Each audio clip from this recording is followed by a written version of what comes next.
access to cultural. Good evening, everyone, and welcome to the Urban League of Greater Atlanta's virtual healthcare series. I'm John Moy, Senior Director of Policy, and I'm honored to serve as your host for tonight's important conversation. This quarterly series is more than just a webinar. It's a space for connection, empowerment, and shared knowledge. At a time when access to accurate, culturally competent healthcare information is more critical than ever, we're proud to bring together leading professionals from across Georgia to share resources that support not only our individual well being, but the health of our families and communities. Tonight, we're joined by two incredible co moderators Dr. Michelle Nelson, Director of Graduate Programs at Clayton State School of Nursing, and my good friend Shelley Ann McKenzie, founder of Health for Healthcare Professionals. Together, we'll guide a conversation that centers around healing, equity, and community resilience. Each session in this series is designed with one goal in mind to help us, you, build a better and healthier, more informed, and more empowered community together. So, thank you for being here, for investing in your health, and for being a part of this growing movement. Let's get started. Dr. Nelson, you take it away. John Moy, my amazing friend, I want to thank you so much for that wonderful, rousing introduction. And I'm very pleased to be with everyone this evening. We've had a great time, 2 years, where we have spearheaded and been able to showcase the best of the best when it comes to leadership and expertise and knowledge regarding healthcare, health equity, and how to take control of health in Georgia. It has been a phenomenal undertaking, and we're ending the series with three incredible speakers this evening. These are personal friends who have a deep wealth, the depth and breadth of knowledge and expertise among them is astounding. I present to you this evening Miss Daniela Vargas, Dr. Beth Bolton Harris, and Dr. Celia McIntosh. Tonight will be a little bit different. It's going to be more of a conversational fireside chat where we're going to discuss. This is like I want the field tonight to be a look behind the curtain of friends discussing topics that are near and dear to us. How do we discuss these things behind the scenes? And so we have a list of topics that are going to center around our theme of community empowerment and taking control of our health. Ms. Vargas, I'd like to start the conversation off this evening regarding the topic healthcare access and economic stability. But before you start to talk about that, you and I met and bonded over a compelling story that you have, your lived experience of being an immigrant in this country and your rise to being a much sought after healthcare provider. Please share your story with us this evening. Introduce yourself and share your story. Thank you, Dr. Nelson. My name is Daniela Vargas, and I am a public health nurse. A lot of my academic work focuses around addressing racism in nursing and creating anti-racist nursing practices and creating workforce support programs for Black, Brown, and Indigenous nursing students. And the reason why that's the focus on my work is because we continue to be severely underrepresented in the field of nursing. And as we know, many patients want people that look like them caring for them. And so, in order to achieve that, we need to create the systems that allow them to be successful in nursing, which unfortunately has had their own structural barriers of how people of color matriculate through nursing programs. I'm also an inaugural member of the Society of Latinx Nurses, which is a new nursing organization focused on serving and advocating for the Latinx community. And of course, I'm also a graduate level prepared nurse. I have my MSN, which is a master's in nursing, and also a master's in public health. I also have a master's in bioethics and health policy from Loyola University of Chicago, where a lot of my work works around DACA and undocumented nursing students and nurses in clinical settings. And I currently work as a public health nurse in the clinical setting in the San Francisco Bay Area, where I support birthing parents in the birthing community, providing education support through care rooted in reproductive justice, primarily again for Black, Brown, and Indigenous women, making sure that they get the best care and as well as their children for the first 2 years of life. And so, as you mentioned, Dr. Nelson, I think for me, I am a first generation um, a child born here in the United States, but my parents are immigrants. And my family is was mostly been migrant farm workers, mostly in California. Where family started out mostly in like San Diego, California, kind of like Carlsbad area where it used to be very plentiful for growing agriculture, mostly strawberries. And then my family has kind of shifted up from there in San Juan Capistrano up to like Oxnard, where I think the majority of the strawberry growth is now done in the south of California. But my family has been coming to this country probably over 100 years, give or take, in regards to migration and coming to work the fields out here and then migrating back home. So it was just kind of an influx of going home, coming back. But of course, as we say, the border, we didn't cross the border crossed us, and so the closing of the border really kind of caused this uh, condition where now we're just forced to stay in one place or another just due to the strong immigration issues happening right now. And as many people know, our community is highly being targeted right now, especially around people who are undocumented or seeking asylum, which of course is a human right. Also, people who are documented also are being targeted, especially primarily by our skin color. But again, this is not new to our communities for those of us who have had generations of our family being here in this country and going back and forth. We know that we've been targeted many times. We've been targeted, at the turn of the century. We were targeted back in 1930s when the Bracero program came about, in 1950s, in the 60s, in the 70s, in the 80s, in the 90s. And, a lot of people don't think about it, but in 2000s, undocumented people were highly targeted, but kind of on a quieter end. And really, the highest amount of deportations occurred during the Obama administration, which many people don't know or are aware of. And so immigration policies have not per se helped many folks, except for the one period of time in the 1980s where people were able to apply for uh, Ronald Reagan's programs of amnesty and being able to get in and being able to fix their paperwork if they were legally working in the country. But as many of you know, the immigration processes here in the United States are very fractured and broken. And so, therefore, we're all paying the price for that now in 2025 as we see the cruelty happening amongst particularly Black and Brown immigrants, regardless of whether or not they have legal paperwork or not. Now it's just based on their color of skin. If we look suspicious enough, they have right to stop us, arrest us, and then ask questions later, which has really terrorized our communities. And currently, right now, I think, Chicago just went through it. Prior to that, Los Angeles had gone through it. But now Charlotte, North Carolina, is getting a heavy dose of that right now. So it's a difficult time for the community, but I will say that we are resilient. We will get through this, but it's not the first time that it's happened to our community. So I don't ever want to normalize it.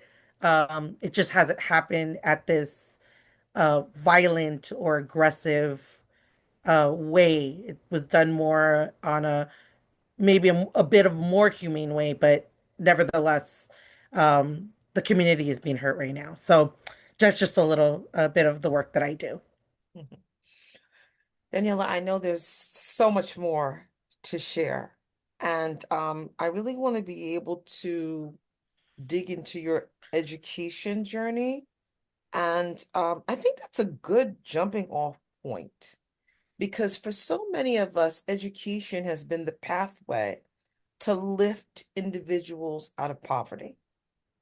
And in Clayton State, where I teach, the annual household income, household, not individual, is $25,000. And once individuals graduate and they're out into the workforce in Clayton County, that doubles and it triples. Education is the pathway to lift individuals and families out of poverty. So I also want you to share here before we go on, and other people can jump in as well, right? But what was your education journey? Share with them what you told me about your parents, your family, if you can, please. Yes. So my family, I am very grateful for my family because they've taught me so much, but I've also kind of learned along the way, in a way, how much I have benefited from the sacrifices of my ancestors. And so I like to think that I slowly am breaking generational traumas in my, not only in my family but in my community. And my family, like my mom per se, she only had a sixth grade education. My dad really only went to school to kind of learn basic math, learn to sign his name, very basic things. And then he started working very early on, early age. I want to say he was like 6 or 7 when he started working. So he was working as a child in Mexico. And then before that, then I look at some of my like previous ancestors, especially female ancestors, where many of them in Mexico, where my family's from, it was just very customary to like sell women off into families. And so it was just like you could be sold off for a truck of like refreshments like beer and soda and then some turkeys and a cow.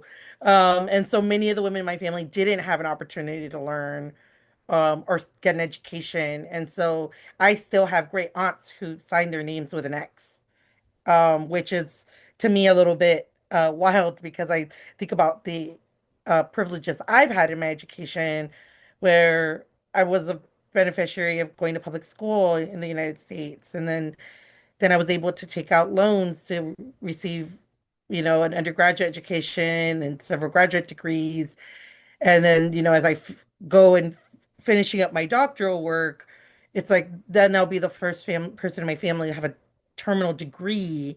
And so, what does that mean, right? As far as the people that I serve, because I again serve primarily women with in mixed status families with for being first time moms with children and teaching them how to navigate very complex systems, whether it's healthcare systems or social net or safety net systems in order to access resources. And especially in this time where are they afraid to access things like WIC or um, manage their children's SNAP benefits, so that their children have enough food to eat. And so I always say that the education I've been given has come with the responsibility of going back into my community and teaching them the things that I wouldn't know. And I know that when I do come across somebody who tries to use all this lingo, even in these large systems of Medicaid or Medi-Cal, one of the first things I tell them is, I have 3 master's degrees and I don't know what you're asking of me. So if I don't understand, I don't know how you expect my patients to understand. So please break it down for all of us so we can all understand.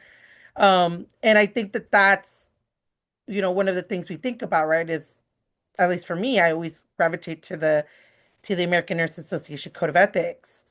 Um, and provision 1.3 talks about how health is a universal right and that it transcends all differences and that the worth of a is affected by life choices or circumstances, illness, ability, social economic status, functional status, or to death.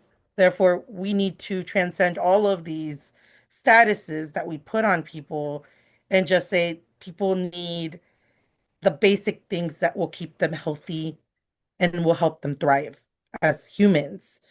And unfortunately, we're in a difficult and unprecedented time where those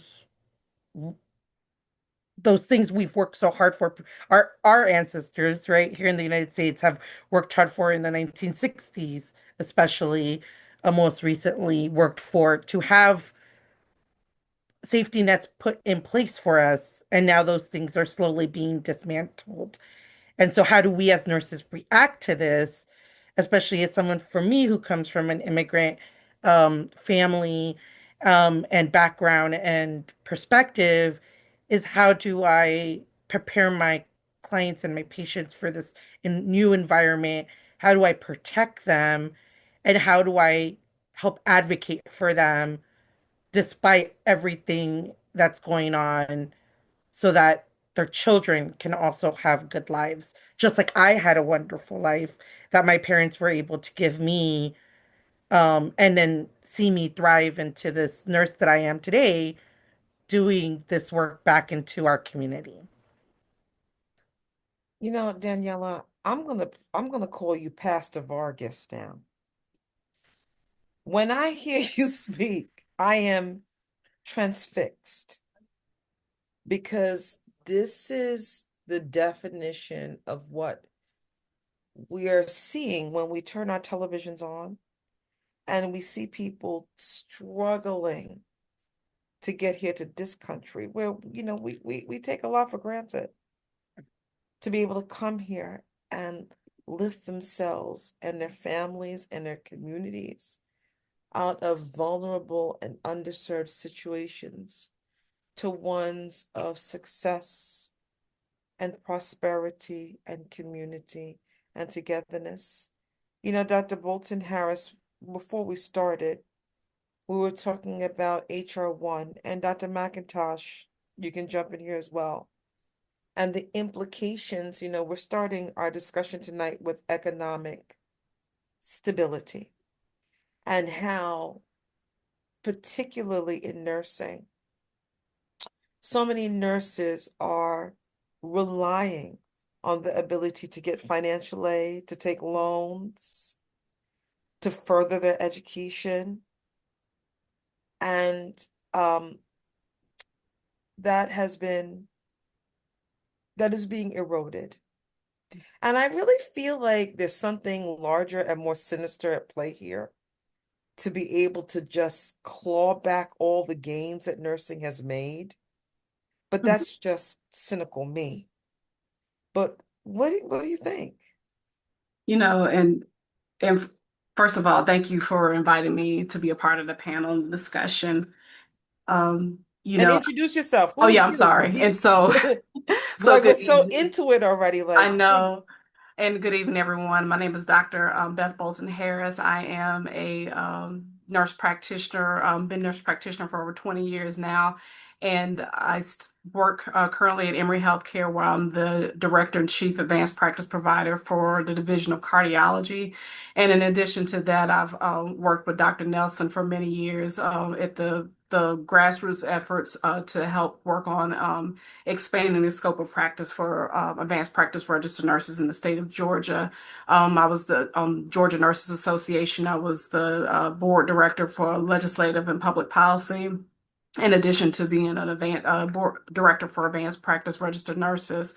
And I've also done some community engagement, being a co-founder of South Fulton Parents for Education, where we're a grassroots group to help work on improving education status within our communities, where my son attends school. In addition to, I recently this past year appointed to the Metro Atlanta Regional Transportation Agency, better known as MARTA, on their board of directors as well.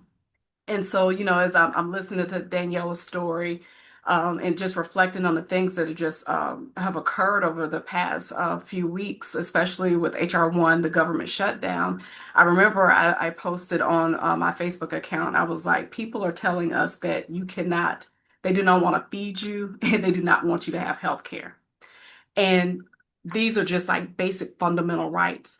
And I even reflect back when I was working on my master's degree, and of course, during this time, a lot of work was being done with the CHIP program, where at that time, Hillary Rodham Clinton was working on things about increasing the access for healthcare for children. And I remember getting this book, and one of the foundations of it is like, it just depends. What do you see healthcare is? Is it a privilege or is it a right? And the way we're living right now is a privilege, right? And it's unheard of the fact that if people don't have good access to healthcare, you can't have a healthy community. If you can't have a healthy community, you don't have economic stability because your health is your wealth. Mhm. And being able to, and just even thinking about the fact that people are going to double and quadruple their payments from the Affordable Care Act that they receive to where it's just not even going to be affordable for them to be able to obtain health care.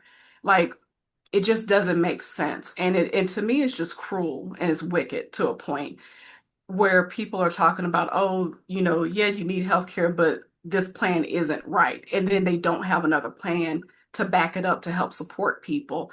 And so one of the things that I've been telling my son, who's 16 and is just saying, hey, mom, are we going to be okay?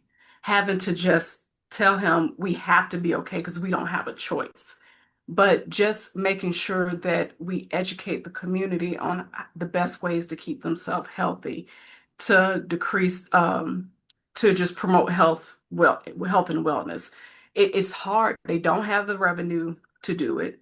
You can't eat healthy. Everything that's, economical to be able to eat, it's not the best thing for you. Now you have people who are out here who you have immigrants that are being targeted. And to Danielle's point, this isn't new. It's very aggressive and it's just demoralizing. Um, and so being able to, so where do we go from here? It doesn't seem that people at the right levels are being able to help support. People's hands are tied. And so it's really going to be those grassroots efforts to be able for people to stand up and say that enough is enough and we have to do something different in order to maintain some sense of decency within our country. Like and I also reflect back to somebody who grew up, my parents, I'm a native Georgian. My parents, neither one of them had a high school diploma, but my mother was a nursing assistant. My dad went to the military, was able to, be a food service manager in a correctional facility. And so one of the things they, told me, you will get your education, you will go do more so that you can, have a better opportunity in the world. So you know, by all things based off of statistics. I shouldn't have a doctorate degree, right? But they encouraged me. It was never if you go to college, it's when you go to college. And it's not to say that some people's pathways don't lead them to college, but we definitely have to do some things to get people more knowledge and education so they can care for themselves.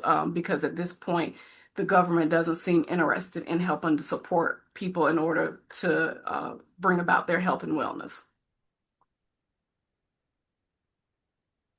It really is astounding to hear the background of how parents who want more for their children were able to tell us decades ago, this is where I stand now, but you can do more. And the mechanisms to be able to rise were in place: public school, loans, mentorship programs. You can get a little summer job and go work someplace. Like we had, although there's so many technological advancements and so many wonderful things that kids can engage in now, but I feel like we had a better experience. Yeah, I would agree.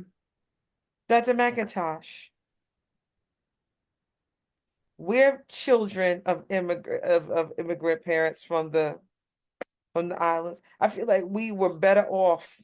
You go outside and run up and down and enjoy yourself and play with a few rocks or something. Like, we got more out of that.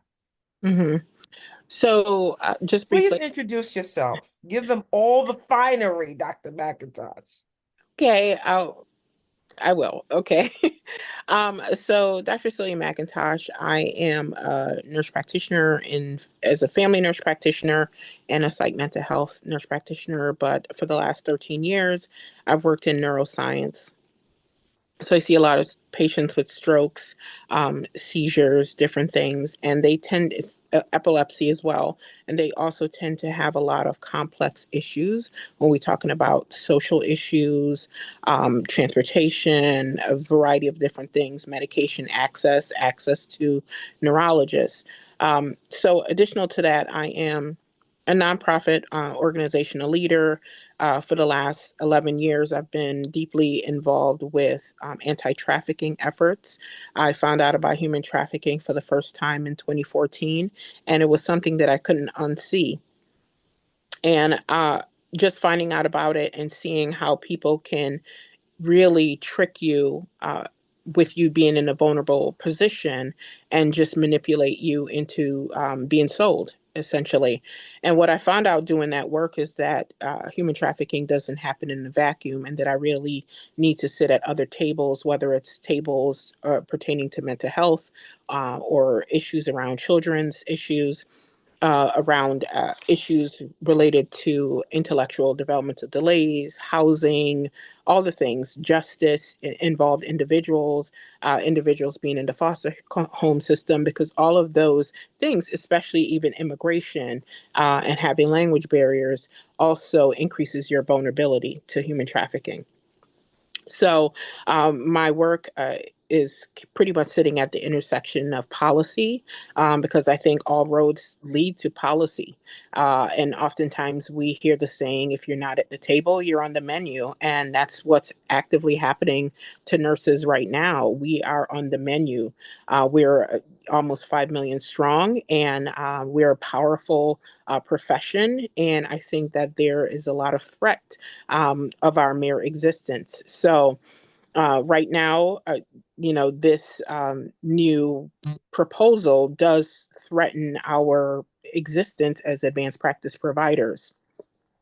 Other things that I've done, I am the immediate past president for Rochester Black Nurses Association. I'm currently one of the co-chairs for the National Black Nurses Association Health Policy Committee. I'm on the children's agenda here. I've also started the Black Maternal Health Committee back in 2019, because we know that there's a huge issue with that. Black women are 3 to 4 times more likely to die than their counterparts from pregnancy-related complications. And one of the biggest issues was that here in my state of New York, where I live, Monroe County, we're doing worse than New York State. So not just in maternal mortality, but also in infant mortality as well. So really trying to be a part of that initiative to figure things out and get things right. So, in terms of the challenges with poverty and with this new proposal, one of the things I also, as Dr. Nelson mentioned, I am Jamaican born. I came to the States when I was 6 years old. But some of my experience around education and parenting was a little bit different, because for me, I didn't necessarily have that great support of my parent saying, hey, you should go back for your education. She was not very supportive at all. So that one of the things that she was pushing, my mom, was to be a hairdresser, because that was her role. I mean, she was a hairdresser for a long time. She was an entrepreneur in her own right. And she was the first, I would say, actual entrepreneur that I knew. And she had multiple streams of income. So I did learn from that. But in terms of um, for me to pursue my education and pushing me and encouraging me to do that, that was not there. There was a lack of that. And that led me to need to take out student loans and to really pursue my education in a way um, that I could, because I was being told you're not going to amount to anything. You're not going to be anything. So I had to take that negative upbringing and those negative words and really try to channel my own, path. So for me, I needed those student loans because I was not going to get that assistance. So for me, when I'm hearing about this proposal, it's creating a huge barrier. I had a coworker say to me the other day that she paid off her master's degree and she didn't need to take out any loans. And I just sat there, and I was kind of taken aback because I wasn't sure if that was supposed to um, minimize, me at this stage, or, just because you need to take out loans doesn't mean that you're less than. It means that your situation is completely different than someone else, but that doesn't mean that you're not that you should not have access to that same opportunity because you have to do things a little bit different. When I went back for my master's, I was a single mom, so I definitely needed to take out those loans, and I had to take out loans when I got my doctorate as well. But it's been 10 years, and it was something that really, getting my doctorate and my master's, really gave me a different perspective on how to show up for my patients. And I was, being able to provide them with that access of care that they lack, especially when you think about not even having a lot of physicians or, in the primary health space. So I would say that, this is very detrimental to our profession. It does increase barriers, especially if you do come from poverty. It just minimizes your access. And then, of course, our organization's going to be more selective and more biased about who gets entry into their schools. So there's a whole lot of those repercussions that may happen. And You know, Dr. Nelson, if I can just chime in, yes, please. as we're discussing the not understanding where it came from, that nurses who are going to get advanced degrees to help manage and reduce access problems and issues. Why is that a threat? And, and I think that's something, in the state of Georgia, the work that we've been doing to, help elevate the practice of APRNs in the state, we have counties that don't have healthcare professionals, have nurses there who are working on advanced degrees that can come in and help. And again, it's kind of these mixed messages. We don't want you in here doing this level of work, so the person who lives there has to suffer just because of this is where they live. And even, when you look at it, like, why is it that, nursing is under attack? And that's how it feels like an attack. And I'll take it a step further. There's so much discussion about the fact that, Black women, hold the most degrees, you know, in the country. You hear that being touted, across these lanes. So are you attacking Black women, right? In the sense that you don't want us to advance and get further education because we are being, delineated as the most educated population, in the country. And so, you have to start looking at it from multiple angles. Why is it that, we're being attacked in this manner? The fact that you're denying us the ability to advance our careers. Everybody doesn't, want to go back to become a physician. People don't want to necessarily become a physician's assistant or whatever it is. But what you have just stated is that I can't go back and get my education and advance my degree without having to be able to, take out a significant amount of loans. I went into the Navy to help cover my master's degree. And so because of the fact that when I graduated from undergraduate, I had, $30,000 of student loans. And that's not even what my parents took out to help support my education. And then to come back and go in to get a master's degree, to come out with another 40 grand. Fortunately for me, I decided, I'm going to go into the military to try to help, cut down that amount. But even still working for my doctorate, I took loans out. But like, to Dr. McIntosh's point, why would anybody make you feel less than? Because that's what you had to do.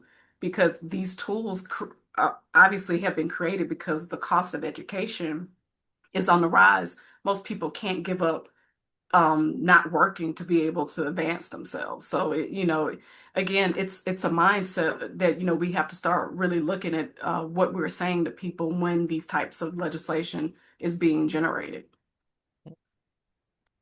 Dr. McIntosh, I want to pick up on something that Dr. Bolton Harris said. And first of all, the majority of people who are going to some higher education need some type of a loan. All right. So I have friends that have been NPs for donkey years, as I have myself, and still have hundred and something $1,000 left and want to go get a DNP. They can't. And I want to talk about the other implications. I know we have other things to talk about tonight, but this is the thing that's just grinding my gears, that really deserves attention, so that people out there listening to this understands what this means. Because I've been in rooms where I'm trying to discuss this and people are looking at me like I have 6 heads, or it doesn't affect them. This is going to touch all of us. Before I go any further with this, Kennedy, can we do some of our poll questions? Okay. So please, answer these. We'll do 2 at this point, and then we'll do some more throughout the series. How responsible do you feel for maintaining your own health?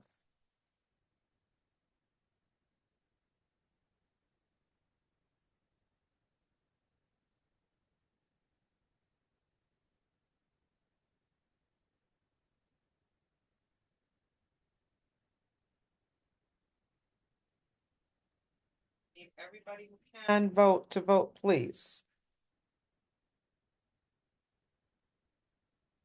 Kennedy, can I see results?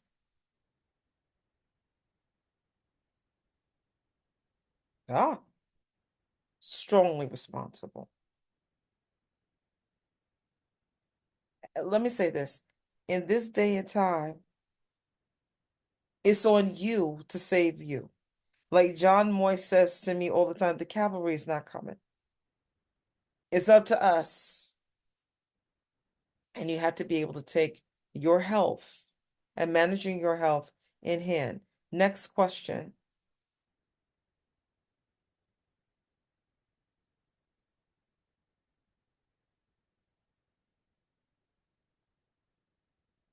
How confident are you in your ability to navigate the healthcare system?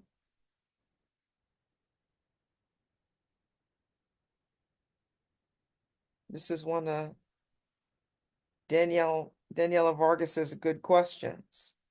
If I can't even understand what the heck is going on here, how you expect everybody else to understand it?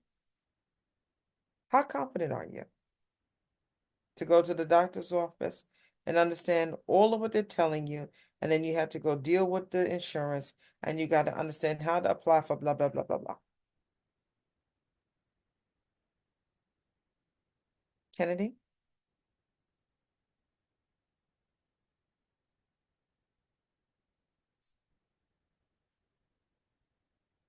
That's good. Between confident and somewhat confident. And again, that goes to long gone are the days where you could plead ignorance and say, I don't know. You better know. You better know, and not only know for today, but be able to plan and anticipate your future needs. This is where we are at now. Okay, so more polling questions to come. But this segues into our next topic, where we're going to be discussing health equity, social determinants, and social justice. Now, everybody sitting here has talked about their backgrounds, coming from humble beginnings,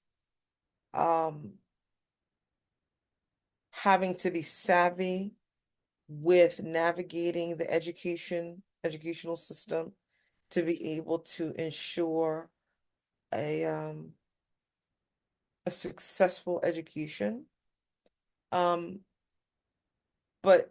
the institution that I teach for is a predominantly Black institution, minority serving institution with students that my job on top of having to teach them is to advocate for them.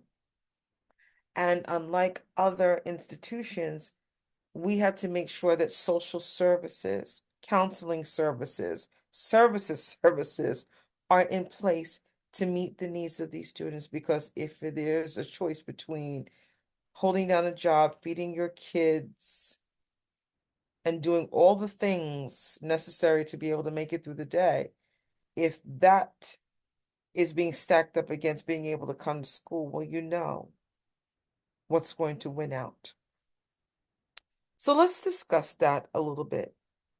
Health equity, we've talked so much about DEI and the implications of removing DEI, but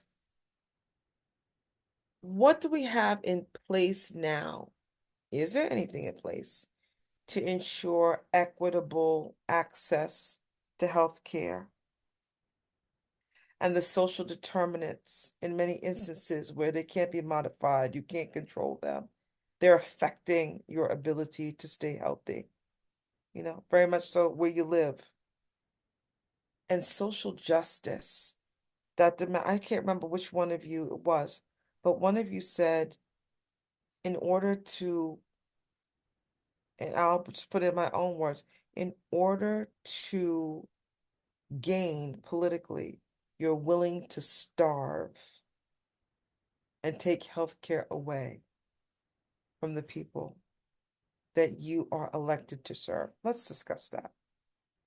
Dr. McIntosh, your thoughts.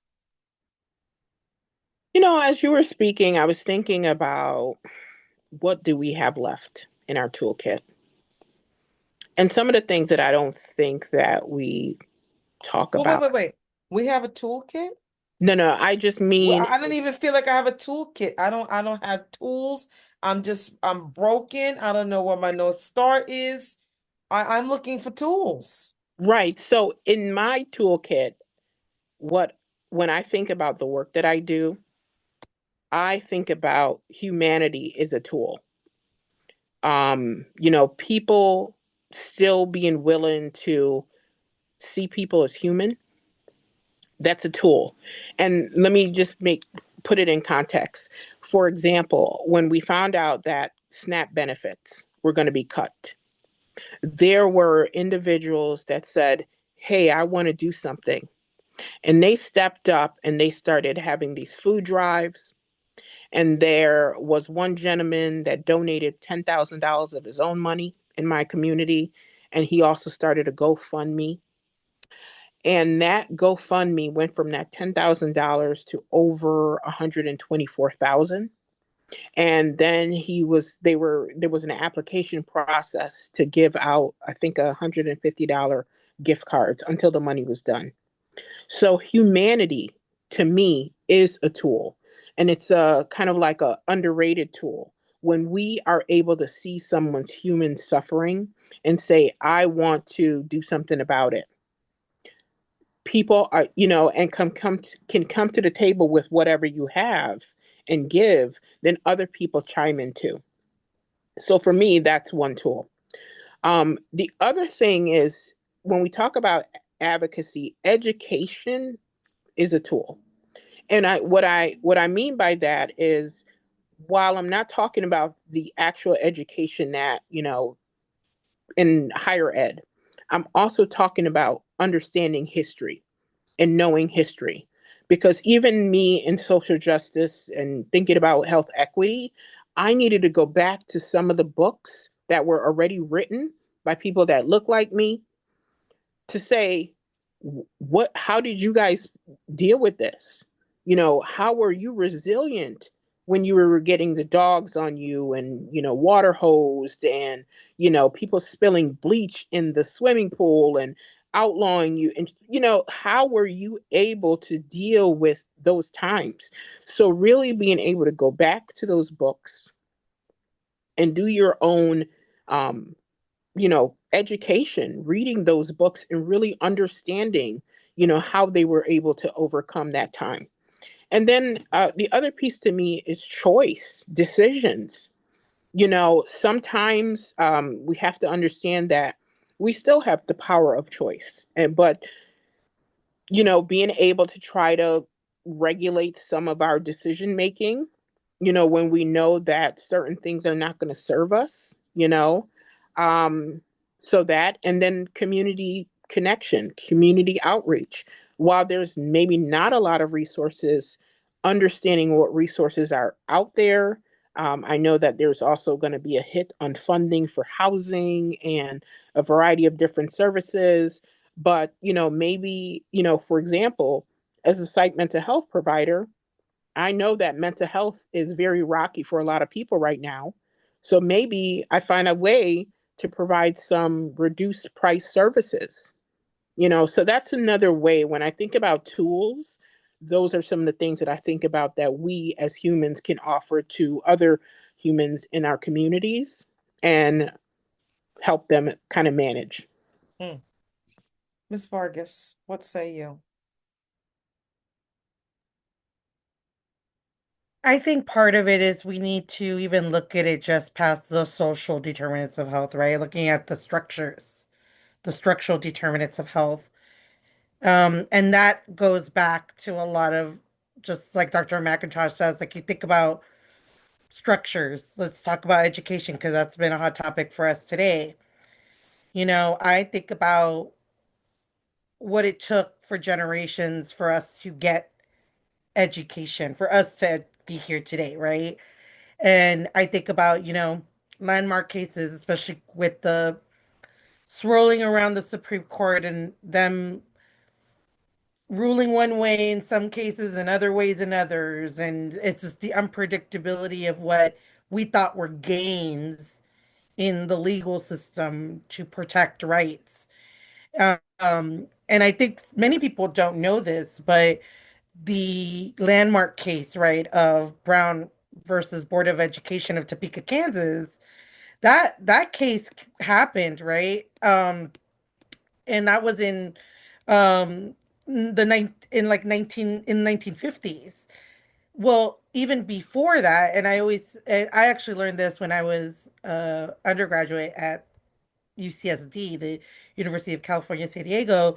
I was a student there, and one of my professors was actually the grandson of the plaintiff in the case of Alvarez versus Lemon Grove, which was the Board of Trustees of Lemon Grove School District. That's actually like not that far from where I grew up in San Diego. And that was a Latino boy at the time, who this landmark case was under his name, but really brought by Mexican American children and their parents because they were barred from attending main schools and kind of put into this like shack-like school, and so segregated from white children. And so then they took it to court and they won, and that was in 1931. And so those cases really cemented um and brought about, right, awareness of the separate and unequal treatment that we were having in the structural systems that we access. And so I think about those type of cases where like now we're seeing this kind of like pulling back of people thinking that, using statistics to show that unfortunately we have been not given a fair chance to access education or other structural systems, and trying to level the playing field or at least let us through that plane into that playing field. And now it's kind of like this reversal of like, well, we want everyone to have equality, right? But we know that equality doesn't really exist in our legal system, in our structures, because it was built that way. So we don't have access to those things. And so just even being on the panel with folks like Dr. Bolton Harris and Dr. McIntosh and yourself, Dr. Nelson, like we, in a way, right, are exceptional people in even our communities are showing that excellence that both brown and black women or people have because those systems weren't meant for us to even be here. We weren't supposed to be here. We're not supposed to have voice. We're not supposed to be talking about these issues, but here we are. And that in itself, right, if we're going to protect the next generation, that is an act of social justice. It's like, how do we protect those gains we've made without those disintegrating before our eyes, before our next generation comes? And what kind of actions do we need to take? And so I think part of it is being very intentional about I look at it from the ethics world because that's how I see the world. And I learned this a long time ago from one of my professors who would tell me, Daniela, there are laws that can be ethical, but not all laws are ethical. And so as a result, we have this dismantling and changing of laws or dismantling of systems that have been either changed or rebuilt to provide equity. And now it's being dismantled Eroded. in the case of equality, but equality for who, right? And so I think that that's where we need to think about, and especially in nursing, thinking about how are we going to reimagine some of these systems and potentially even without the government being involved in them. I think nurses have a lot of power in our communities, not only being the most trusted and ethical profession 23 years in a row, that's earned. And I know that some people will say, well, that's controversial, yes, but for those of us who do show up for our communities, they know we come in and we don't play around. We're there to support them and work with them and see them thrive. It's always been nurses who, especially nurses of color, who have gone back to their communities to be of service, to be and I'm a Jesuit educated nurse, so I'm going to talk about it from the line of service, right? Being people for others, being in service of others, sustaining a faith that does justice. And so it's how do we engage this, not only our generation to be active, because I think part of it too, and I've heard this from some of our ancestors, right? Around like until now, I think our generation has unfortunately had the privilege of living in the privileges that our ancestors in the previous generations have built and had changed for us so that we can enjoy these this kind of period of in a way of like peace. And now that peace is being disrupted and they fought already. So how do we take that mantle and fight back, right? And say, like, we as nurses aren't going to allow for you to enter our communities and disrupt them when we've worked so hard to maintain them and to make them healthy and to see them thrive.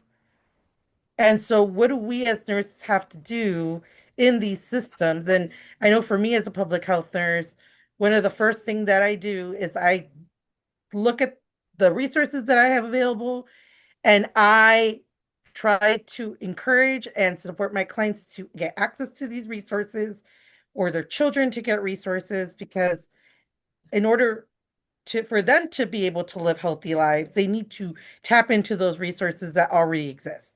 But of course, with the dismantling of that, we also need to think about creative ways of how, just like Dr. McIntosh says, how do we step up? How do we ask the community to step up?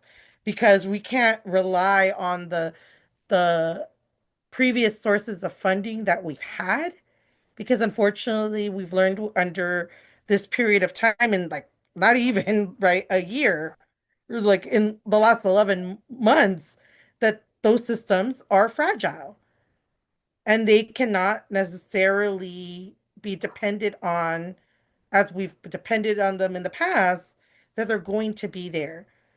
And so I think that that's where we need to kind of spend some time also as a nursing profession. And it's what are we going to do and how are we going to show up where we need to show up, but how do we show our next generation of nurses how they can be involved? Because I think we we focus too much sometimes on things like NCLEX. You know, it's important. We got to pass a state licensure exam. But what happens after that? You know, what's that thought of service? What is that thought of humanity, like Dr. McIntosh says? And sometimes we don't do that and we don't get there because we're too focused on trying to pass this test that we can, you know, if we study hard enough for it, we'll pass it. But it's the humanistic approach, and that's why for me, I'm such a advocate of the humanities that we need to teach nurses, right? Because we are in a science, and we need to, and a lot of the work that we do, and I'll tell you this from the history of nursing ethics, a lot of our ethics history comes from the humanities and but we've forgotten that sometimes as nurses. And so we need to tap into that again if we're going to make changes in structural or social determinants of health in order to show our next generation of nurses that it's not about the pricking and the poking and the machines and all the stuff that goes, those little tedious things that we get taught in nursing school, but it's how do we see the person in front of us as a human? And So I went Daniela, to, let me yeah, let me also ask Dr. yes. Bolton Harris. You know, Daniela has a really good point. Of course, as an educator, right, I have to. The strength of my program, the outcomes that we're looking for are all testing. Um, but are we doing enough to embed within our curricula the humanistic things needed to approach fairness, justice, equity, determinants of health? Do we need to reimagine the way that we are teaching healthcare across the board? You know, I would say yes, right? Because one of the things is when people come to me and say, hey, I want to be a nurse, my first question is why? It's tough work, right? And you have people say it's hard work, not just hard work. There's got to be something within your DNA that says, I want to help people. And it can't just be for, oh, because this is good money. There's a passion here. And I think if you talk to all of us, there's probably some story that we have that guided us into becoming a nurse, and so I think, but to the point, we also have a generation of kids that have been taught about testing. And so their focus is about testing, and we're about results because at the end of the day, when you're clawing for money and resources, if your program doesn't have a certain metric met, then people are starting to look at your program. Hey, in LN, is it doing what it's supposed to do if we don't see these metrics? But I think, like as they say, you can walk and chew gum at the same time. We can still focus on those pieces in addition to focusing on patients. Um, Obviously social media is cranking this up as well because I'm sure some of you all have seen the two Black women who were in active labor in hospitals, right? And just if you looked at that, like to me, that nurse who sat there, that you don't see that woman as human because that's the only way that you could have just a mammal of sorts. If you saw an animal that was going in labor like that, you would feel some type of empathy for whether you had a child or not.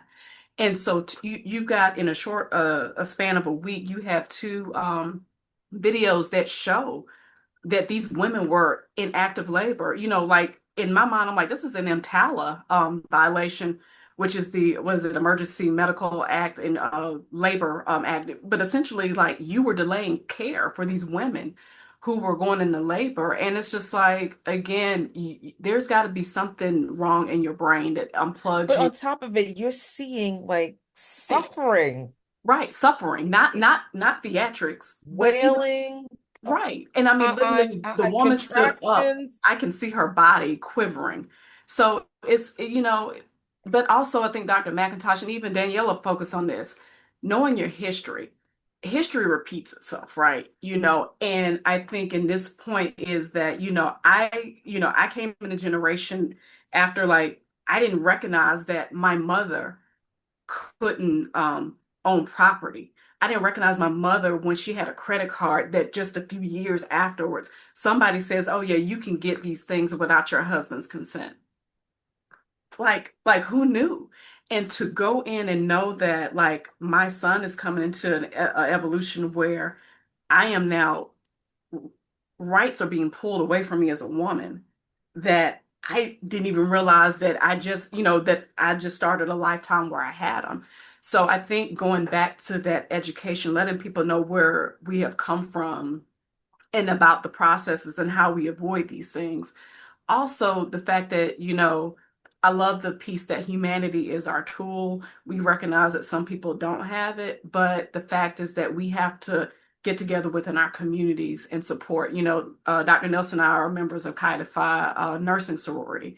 So we go out into community to educate about hypertension management, healthy babies. We do these different programs based off of our national organization's goals. We go into the community to do that. We have to do that more. As women of color who, have gone and got advanced degrees, we have to turn back around and go back in there and say, hey, we've got to do these things to help you. I'm in cardiology, right? So I'm seeing people younger and younger coming in with these advanced diseases in cardiology that you would have seen people in their 70s, 60s, and 70s have. So I'm going in there like, hey, you've got to start making some modifications in your life if you want to be around for a long period of time. And it's just, I don't know, we have to do more even just in public school education about educating kids about how to eat better, make better choices about their meals, make the better choices that you can make when you don't have good income. And I think people were, coming from backgrounds that we've come from, the messages come a little bit easier from us to be able to help make these improvements. But um, even though we have the humanity, I don't like right now, we are the best group of people to save ourselves. And going back to your original question, we do need to start making some modifications in our nursing programs to explain to people how we're, like you said, almost 5 million and counting. And so there are a lot more people that are going to be touched by a nurse than other professions, and how we go in there and try to help people, even volunteer work. You have, at schools, they go to migrant farmers and help do healthcare. We've got to get more involved in including that community volunteerism into our programs to make sure that, as you go in there and after you pass that NCLEX and you start working in wherever the hospital, the clinic, or wherever you're going to work, also donate some time back to go to the community to educate them to help make to make it a little bit healthier. Mhm. Beth, I'm gonna keep you where you're at. We because I'm gonna roll into the next portion of this, which is something that is near and dear to us: legislative advocacy, Mhm. health policy. People just don't seem to understand that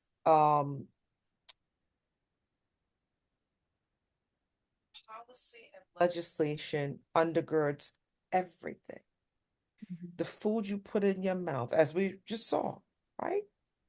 Snap. If that can be snapped away in a minute. Your ability to be able to go get care. The air you breathe. What's available in your neighborhoods, goods and services. And I want you to talk about the role of legislative advocacy and why it is so important that we get involved. I was having a conversation with some colleagues, and this conversation became very tense, shockingly so, surprisingly.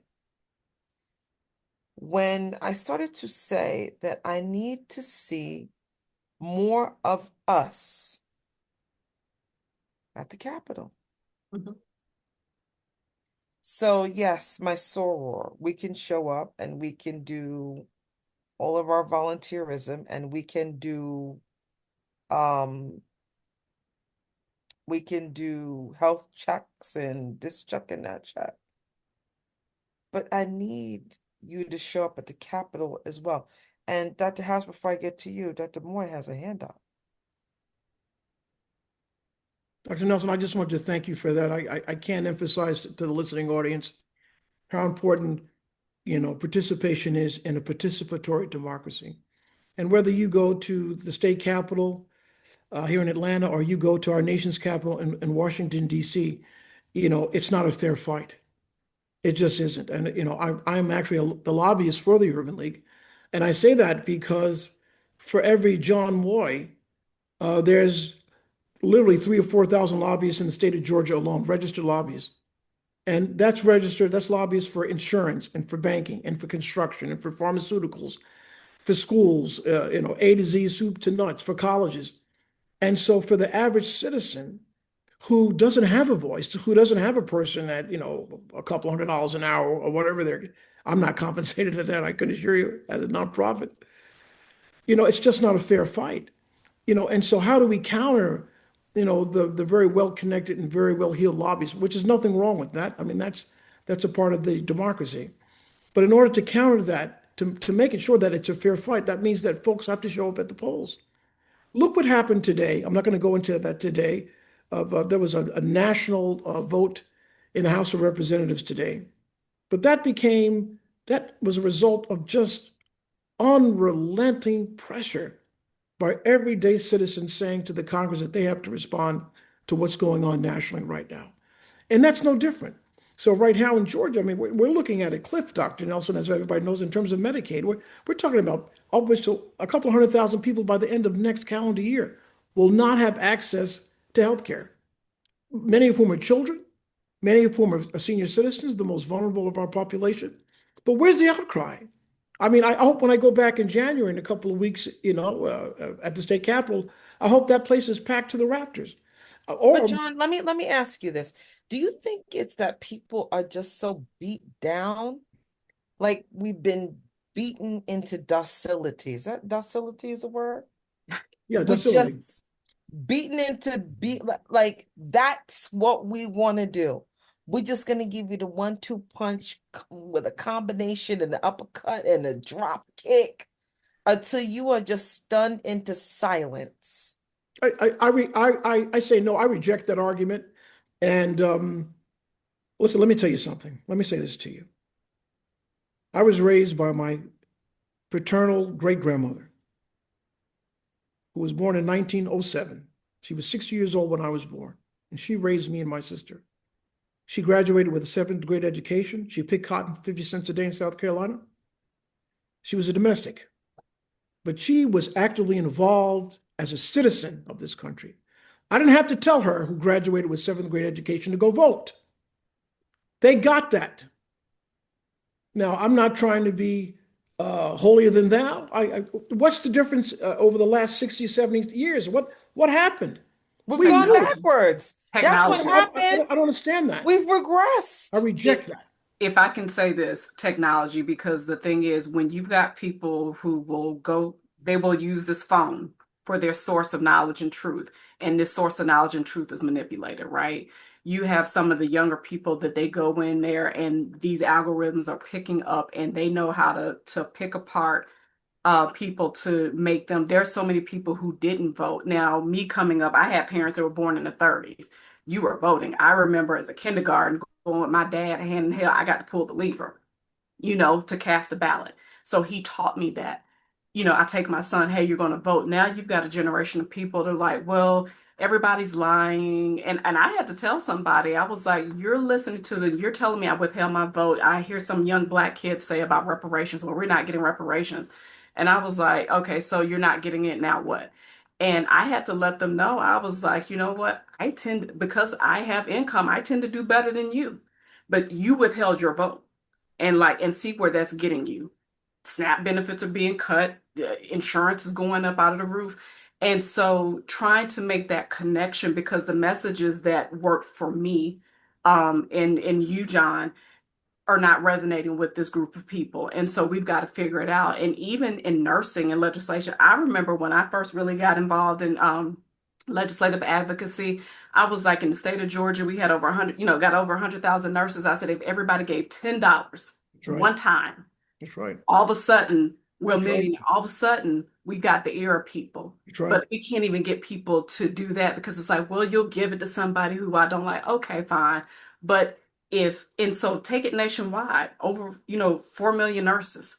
Everybody gets $10. All of a sudden we're a major player and we can impact policies. Now the grassroots effort still work, knocking on the doors and making people's lives uncomfortable, to be able to make like, hey, my constituency is saying that they want this, hear these records, they want to get this information, but like I said, yet and still cash rules. And so we as Wait a nurses minute. I'm from New York, so I'm sorry. I know I didn't finish it, but cream. Come on now. But Cash yeah, rules so everything around me. Y'all gotta come. You gotta give it yeah, that. exactly. And so we have to be strategic enough. And yeah, so I think it's multiple hats.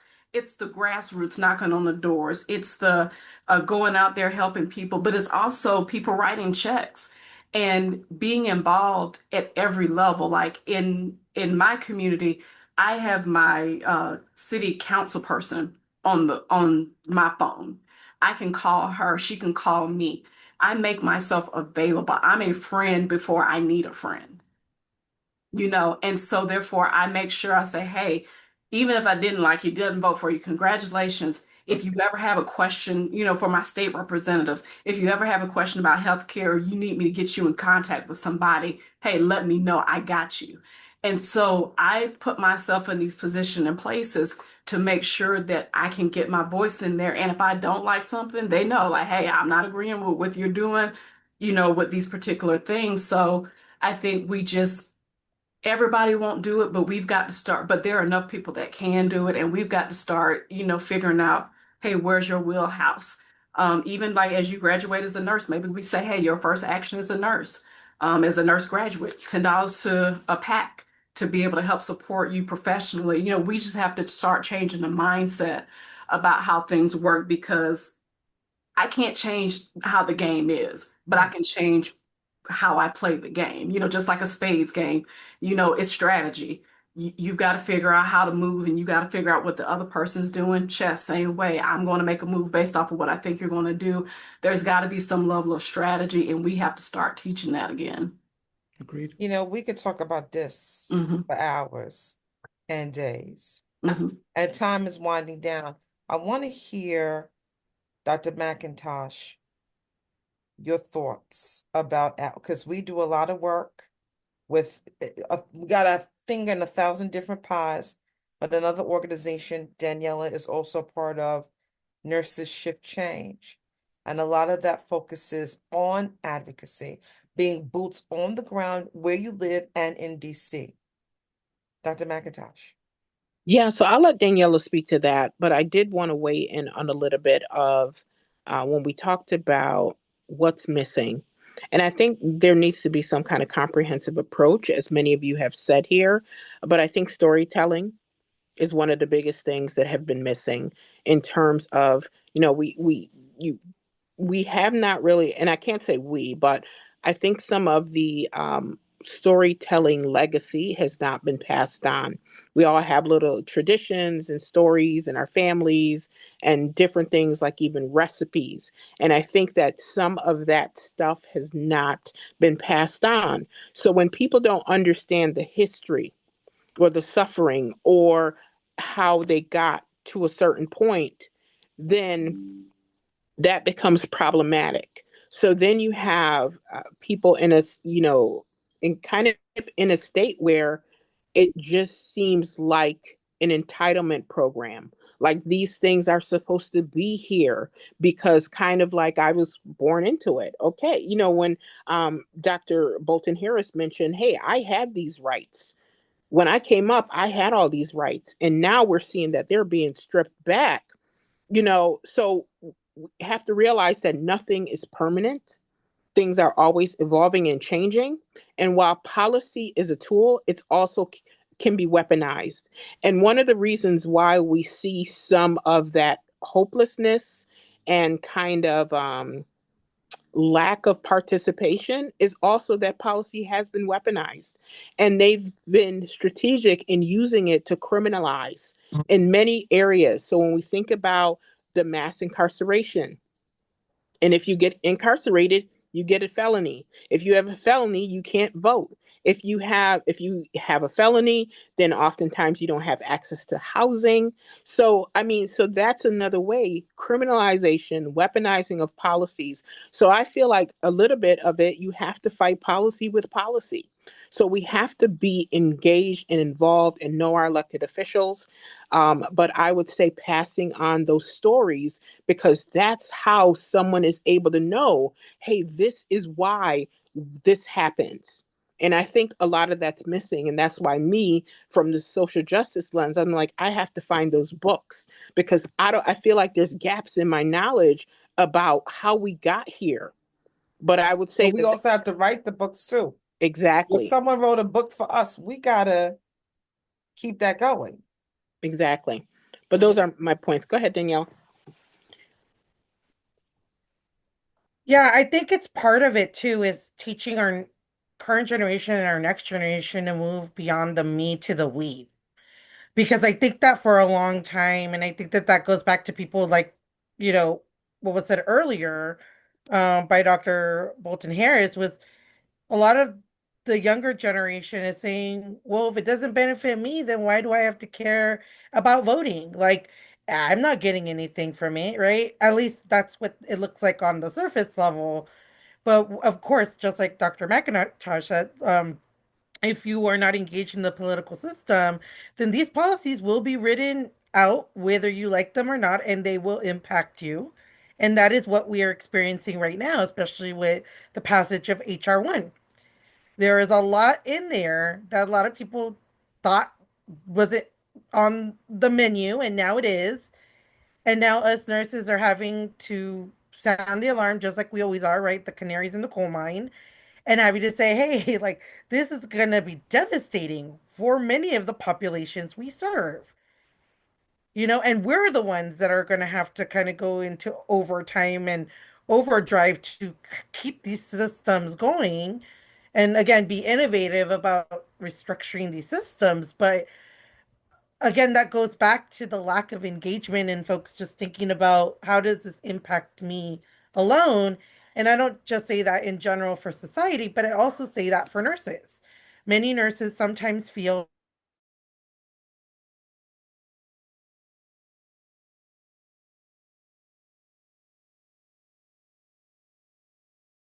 are being given out to a particular population in where you live, in these hospitals, especially in rural and safety net settings, start closing down. Now, nurses aren't going to have jobs in those areas where the community needs them to be. And so then we'll have the ripple effect of poor health outcomes and access to resources.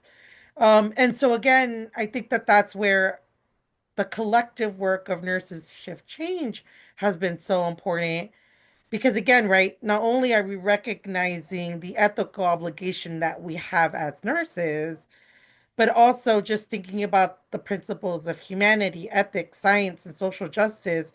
And how do we as nurses mobilize? Going beyond just showing up to work as nurses as a job, as an actual vocation.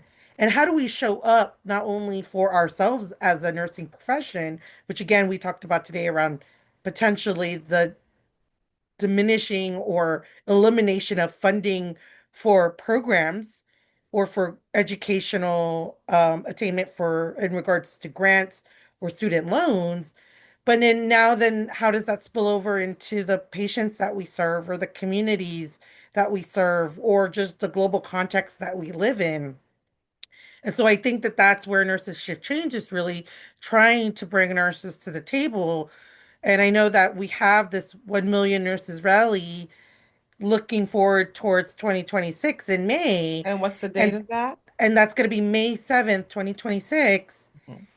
And that's what we're saying, reporting for duty, because again, as nurses, we know how these policies impact not only, again, our profession, but the people we serve, the Mhm. communities we serve. And so I think that it's time for us nurses. Again, there's 5 million of us, and we can't just sit back and say, well, it's just, I'm just got to go to work and I got to go take care of business at home. We also got to show up in the communities that we serve, because whether I like it or not, it's gonna impact us. It's already impacting us. And as the new year begins, because we're already almost to the end of November, Mhm. December's gonna come really quick with the holidays, and starting in January, we're gonna start seeing those changes impacting our healthcare. And what does that mean for the safety net? What does that mean for rural communities who already are struggling to get resources and the quality of care that they deserve, and the stripping of that with the changes in Medicaid, with the changes in Medicare, with the changes in health insurance? What does that mean for folks when you're going to have to pay more or not have access to health care? Because at the end of the day, health care is really what again keeps us going. Because if you're not healthy, you can't go to work. And So if you can't Daniela, go to work, you can't I'm make gonna money. take a pause right here because we have Sure, 3 poll questions. absolutely. When we come back from these poll questions, Kennedy, pull them up, put them up, 1, 2, 3 in a row. What I want to hear from you, as well as Beth and Celia, is your call to action, because we only got but a few minutes here. So how confident are you in your healthcare providers? Is your NP, your PA, your MD, your ABC, your LMNP, whomever you go to, are they meeting your needs? How confident are you in them?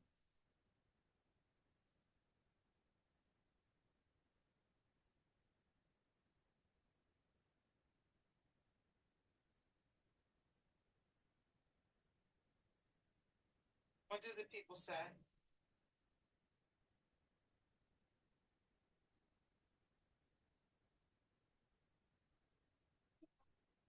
I tell you, as we've been going through this, John, these outcomes are looking better and better. Next question. Yeah.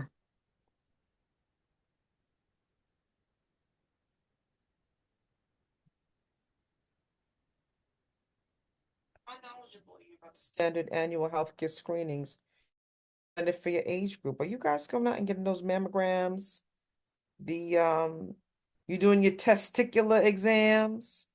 You doing your colonoscopies? You getting your prostate checked? You Yeah. going for all of your shots? Things. When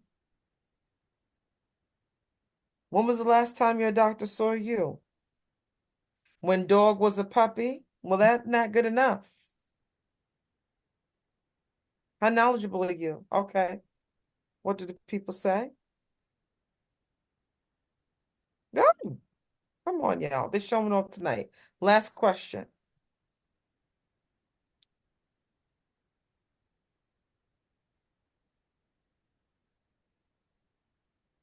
What's the biggest barrier to healthcare in your community? What do you think?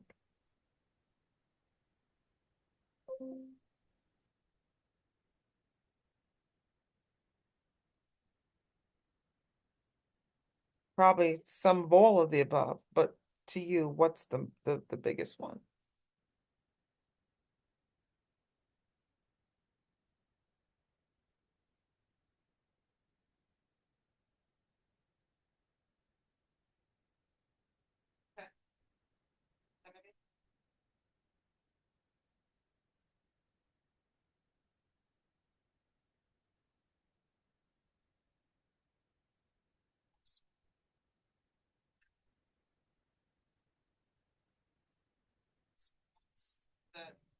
pick cost of care, but if there were more people, that would have come up for sure. Because that's about to skyrocket. Along with lack of insurance. Thank you very much to everyone who's responded to these polls. We've got 3 minutes left, so I'm going to start with Dr. McIntosh. Please give me your call to action. So a couple call to actions for me would be number one, just like you get a health checkup, a financial checkup, get a political checkup. So that means like you register to vote if you're able to. Know who represents you. Connect with your elected officials. Know what the issues are in your community that's affecting your community. And definitely go to the Hill if you're able to. But I would say a lot of those, and of course, knowing your history is going to be good. But and not only that, but if in your area, if there's city council meetings, if there's county meetings, go to those. Board meetings, like town board meetings, go to those. Put that under that political checklist and make sure that you're participating with those opportunities and being engaged civically. Okay. Soon to be Dr. Vargas. Dr. Vargas loading. Your call to action. Call to action, vote in any opportunity that you have, whether it's a local election, whether it's a state election, whether it's a national election. Your vote matters. And we need to stop moving away from, oh, that's not really a big deal, or, oh, this doesn't impact me. We need to show up. Because either whether you vote for it or not, it's going to cross you and it's going to hit you hard. And you're not going to, you then have no one but yourself in a way to blame for what's happening. And so I think that we all need to be engaged. Our ancestors worked very hard for us to have the ability to be able to go to the ballot and cast our votes. And so, like Dr. McIntosh says, our job is to make sure that we continue that hard fought tradition, and we just need to show up and vote.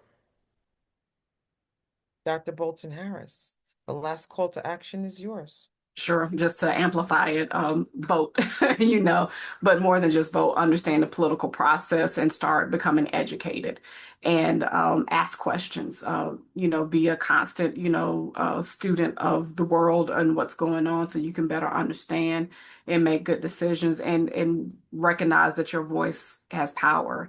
And God designed us to all be here at this point in time. And so our voice has value.